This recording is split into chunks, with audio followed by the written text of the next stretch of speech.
Hi Pisces! Welcome po sa ating channel. Ito ang inyong daily Kabaytayo reading for April 8, 2025. Please be reminded kung naka-resonate kayo, comment down. Kung hindi kayo naka-resonate, ibigay niyo po sa iba kasi general reading po ito. This is for you Pisces ngayong April 8, 2025.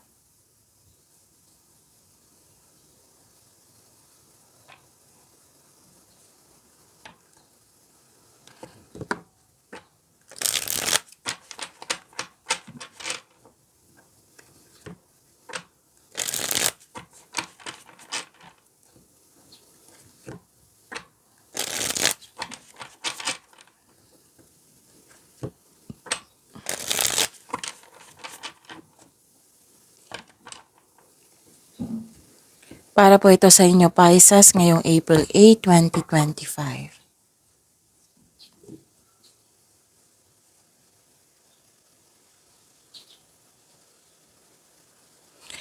Maraming salamat po sa inyong patuloy na suporta at maraming salamat din po sa mga hindi nag-skip ng ads. Gamitin ang reading na ito bilang gabay lamang sa mga hindi pa nag-subscribe. Subscribe na po kayo at click bell notification para malaman nyo na may bago tayong video. Para sa mga gustong magpa-reading po may lumabas dyan sa screen nyo ngayon, panoorin nyo po at sundin ang instruction.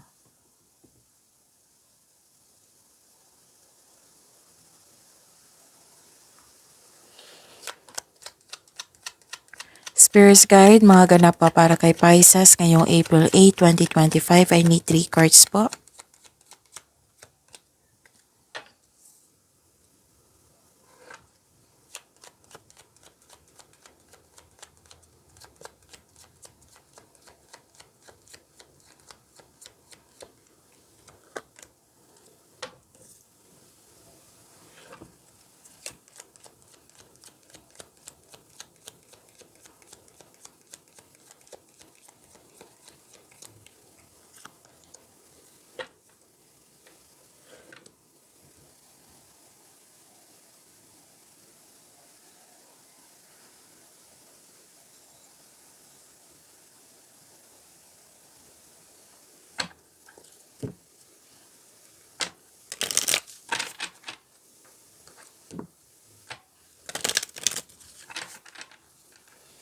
Spirits Guide, Angels, Archangels, Guardian Angels, message siya po para kay Pisces.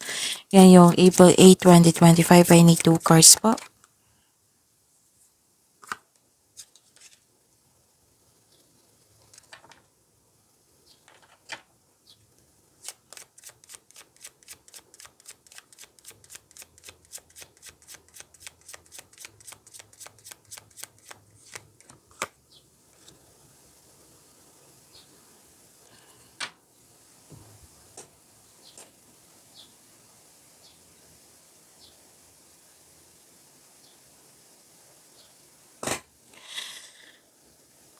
Ngayong April 8, 2025, para po kay Pisces, may solusyon sa inyong problema, may sagot sa inyong mga katanungan. Pwede din gumagawa kayo ng password ngayon or passcode. At may nagbigay ng advice sa iyo. May nakita ko ditong meeting, reunion. Nag-uusap na grupo ng tao. Pwedeng may special event, public event. Okay? Pwedeng party to ha. And may nakita ko ditong dumating na opportunities na kailangan mong magbigay ng best decision or best choices.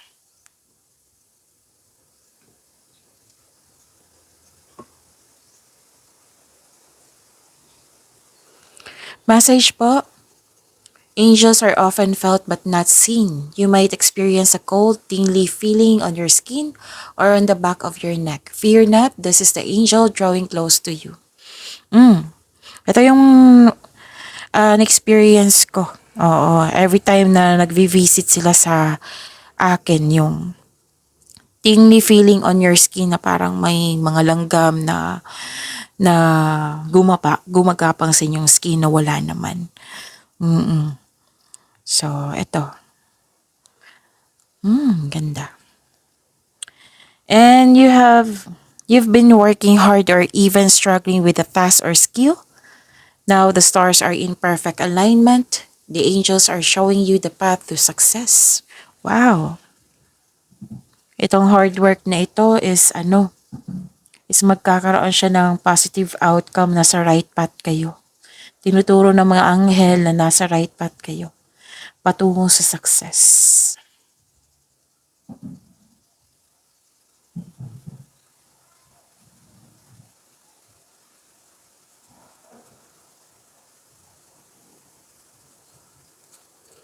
Spirits Guide, energy po ni Pisces ngayong April 8, 2025 ay need 2 cards po.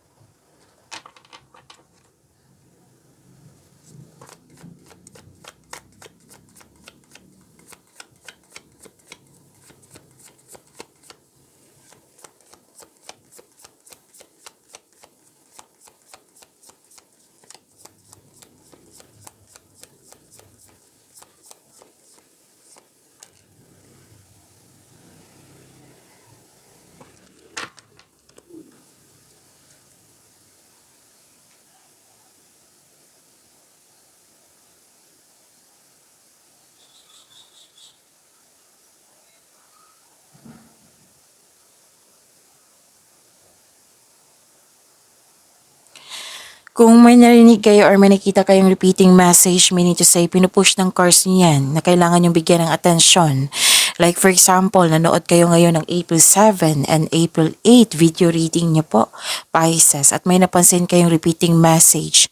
Yan po yung sabi dito na pinupush ng cards nyo na kailangan yung bigyan ng atensyon, solusyon at aksyon kung maari po. Remember Pisces, at the end of the day, alam mo na ikaw lang taong may kakayahan at responsable na gumawa ng sarili mong katotohanan at kinabukasan. So ano yung energy ni Pisces?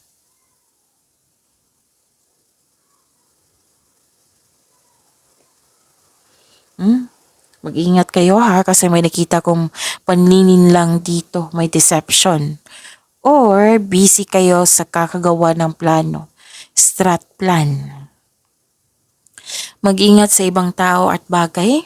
Huwag ibunyag lahat yung plano mo. Baka sisirain ng taong ito. At maging mapagmasid. Kasi may mga sinungaling po dito. Pisces, may nagpa-backstab, may tinatago, may plastic. May taong hindi ka binigyan ng halaga, walang pakialam sa'yo. May posible din na, yun yung sabi ko kanina, panilin lang at pagsisinungaling. Pwede din nag-white lies kayo ngayon para sa ikakabuti ng lahat.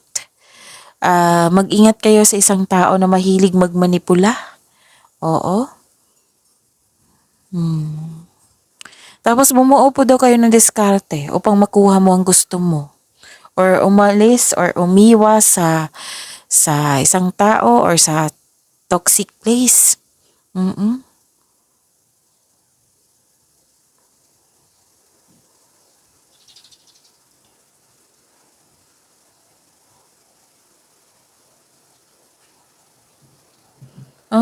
Okay. Nagkaroon ng argument noon. Pwedeng kahapon, the other week, oo, last week or matagal na ito. Basta may nakita kong conflict and argument. Pero now, ngayong araw na ito, this is releasing. This is letting go of grudges. Actually, may gustong bumalik sa inyo, Pisces. Pero hindi ko gusto yung pagbalik niya eh.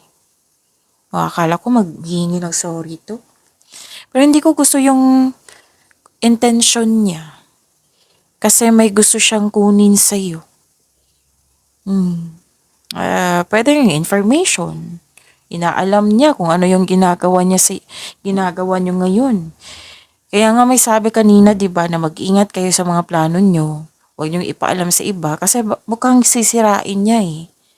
Basta may gusto siyang kunin, pwedeng bagay, opportunity. Mag-ingat na lang kayo sa kanya.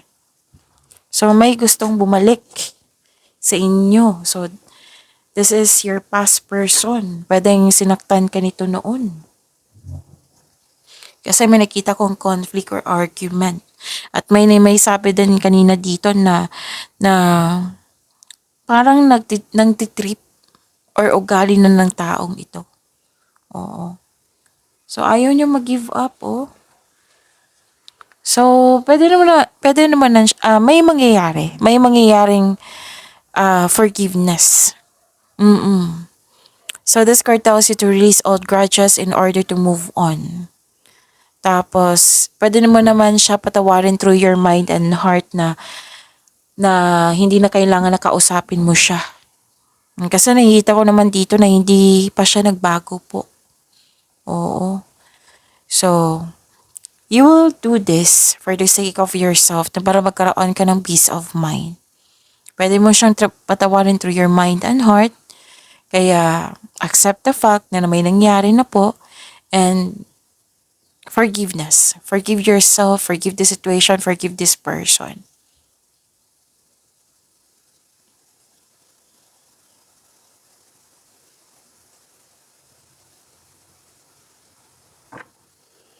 Spirits Guide, Career and Money po ni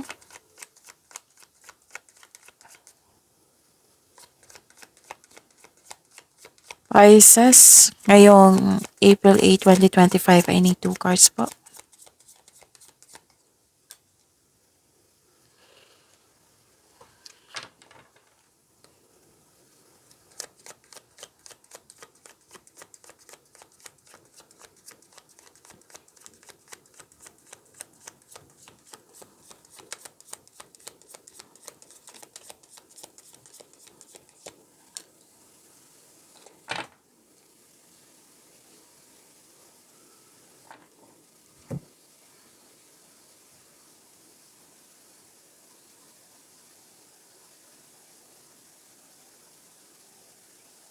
Sa career and money niyo po, ang lakas ng energy ng isang babae dito. Pwedeng kayo ito or isang feminine energy na malaki ang kanyang influence sa araw na ito. Pwedeng inalagaan kanya or kayo ito na inalagaan niyo yung career and money niyo.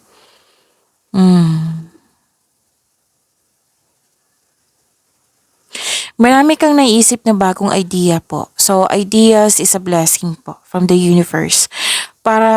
Marami kang naisip na bagong idea ngayon para sa ikakabuti ng iyong negosyo or trabaho po at sa kaperahan.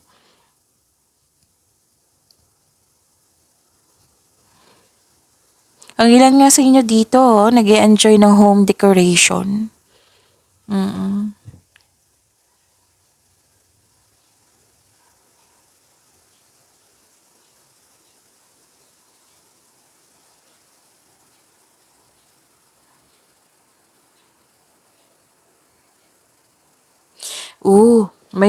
May ano dito, may nakita ko ditong blockages or may taong hindi nagbigay ng halaga. May nakita ko dito, sa career and money nito ha, may taong nagselos, may insecure, or hindi niya pinapakita ang kanyang true self. Kanina pa to, sa energy cards nyo. So this is a repeating message, pay attention. Kaya ang sabi ng card niyo po dito na mag-ingat kayo sa kanya kasi hindi niya pinapakita yung true self niya, selos, inggit ang nakikita ko dito. Or ilan sa inyo nakaramdam ng insecurity or di kaya wala ka ng time sa sarili. Kaya take time to pamper yourself, bigyan ng oras ang sarili.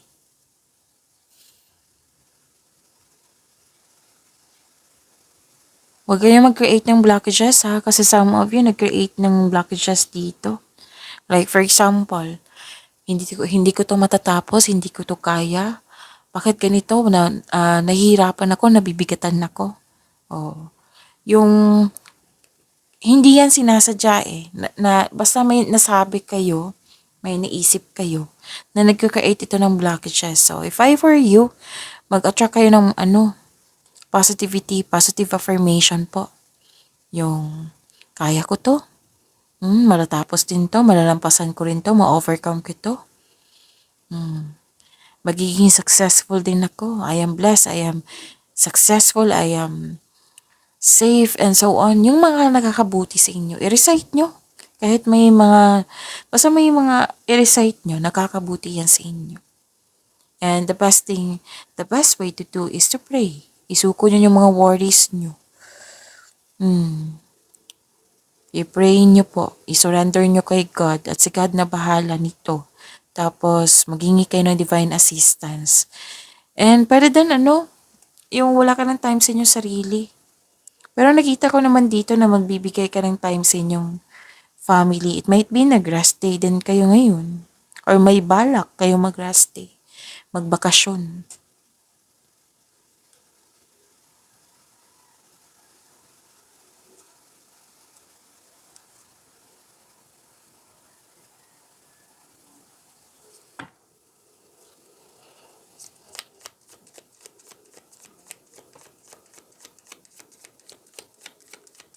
Spirits Guide, Love Life, Self-Love, Partnership, and Romance ni Pisces ngayong April 8, 2025. I need 2 cards po.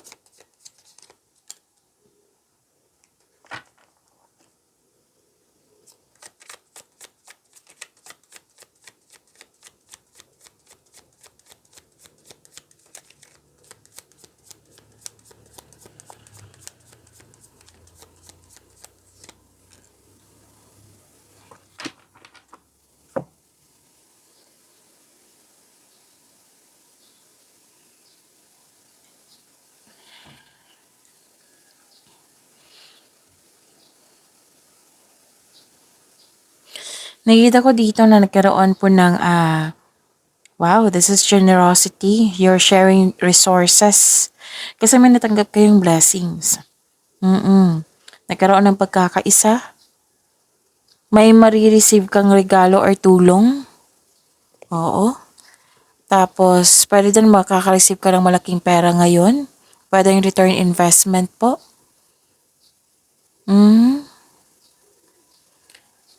May nakita nga ako dito na hindi ka madamot. Ang ilan lang sa inyo, ayaw nyo magtanggap ng tulong or gift kasi feeling mo, obligado mo rin magbigay sa kanila. So, sabi ng card niyo po dito, may iba kasing tao na may hiling magbigay ng tulong or regalo kasi dyan sila masaya katulad mo. So, give back kung kaya mo or may sobra ka. Kung magiging komportable ka sa pagtanggap ng tulong, mas maraming kasaganaan ang dadaloy sa iyong buhay.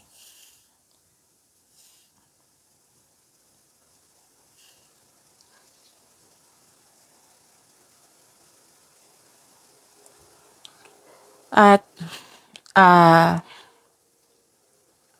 sa mga single dito, may parating na partner na very aggressive. It might be this is an air signs or earth signs.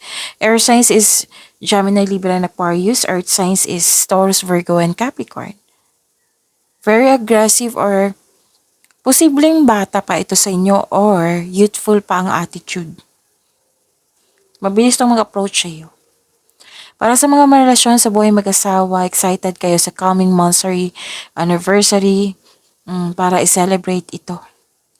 Nag-uusap nga kayo ngayon, no? Inaalala niyo yung dating ugali niyo, yung kayo pa ay bago pa. So, na-appreciate niyo po yung transformation niyo. Dahil marami kayong natutunan sa inyong naranasan na pagsubok.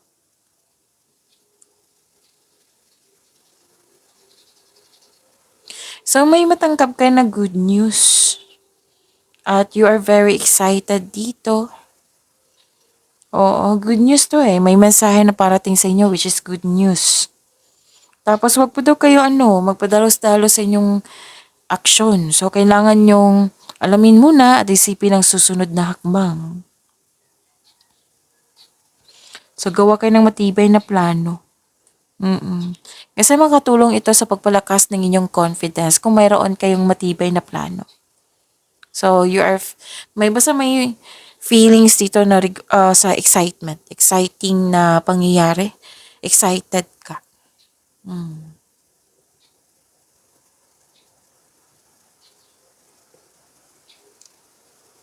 So, okay. Excited ka kasi may celebration. So, pagyamanin niyo po yung blessings na binigay sa inyo. Pisces, see you tomorrow. Please like, subscribe, and click the button for notification para updated po kayo sa daily tarot reading natin. Maraming salamat po.